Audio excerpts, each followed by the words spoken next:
अस्सलाम वालेकुम दोस्तों, मैं हूं परमान और आप देख रहे हैं परमान यूएई अपडेट्स। आज की वीडियो में हम बात करेंगे दुबई के एक नई और बड़ी खबर के बारे में, जिसके तहत RTA school bus polling system शुरू करने जा रही है, जिसका मकसद स्कूल के औकात में ट्रैफिक को कम करना है। ये स्कीम क्या है और कैसे काम करेगा? दोस्तों, दुबई के रोड एंड ट्रांसपोर्ट अथॉरिटी यानी आरटीए ने ऐलान किया है कि वो 2026 में एक स्कूल बस पोलिंग इनिशिएटिव का आगाज़ करेगी। इस स्कीम के तहत एक बस में मुख्तलिफ स्कूलों के बच्चे सवार होंगे। बसें एक ही इलाके के बच्चों को इकट्ठा लेकर जाएगी। हर वालिदैन को अलग गाड़ी ले जाने की ज़रूरत नहीं रहेगी। ये फैसला क्यों किया गया? आप सब जानते हैं कि सुबह स्कूल टाइम पर और दोपहर छुट्टी के वक्त दुबई की सड़कों पर शदीद ट्रैफिक जैम हो जाता है। हटिया के मुताबिक ज़्यादातर ट्रैफिक स्कूलों के करीब होता है।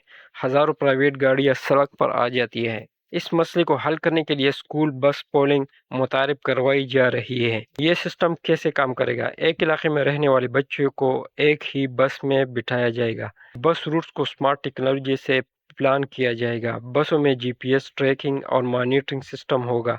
वालिदैन को बच्चों की लोकेशन का पता चलता रहेगा। इसमें कौन सी कंपनियां शामिल हैं?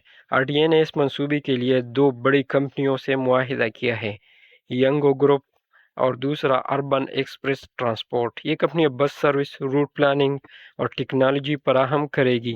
इसके बड़े फ़ायदे क्या है? एक तो स्कूल के औकात में ट्रैफिक में वाज़िह कमी आएगी। वालिदैन के लिए कम परेशानी होगी। ईंधन और वक्त की बचत होगी। बच्चों के लिए महफूज और मुनज़्ज़म सफ़र होगा। माहौल आलूदगी में कमी होगी। क्या ये पूरे दुबई में शुरू होगा? नहीं दोस्तों, ये फ़िलहाल एक पायलट प्रोजेक्ट है, यानी पहले चंद इलाकों में आजमाया जाएगा। अगर ये कामयाब रहा और ट्रैफिक कम हुई तो फिर पूरी दुबई में और बाद में तमाम इमारात में नाफिज किया जाएगा।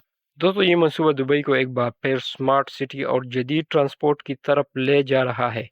अगर आप वालिदैन हैं या दुबई में ड्राइविंग करते हैं तो ये खबर आपके लिए बहुत फ़ायदेमंद साबित हो सकती है। वीडियो पसंद आई तो लाइक करें।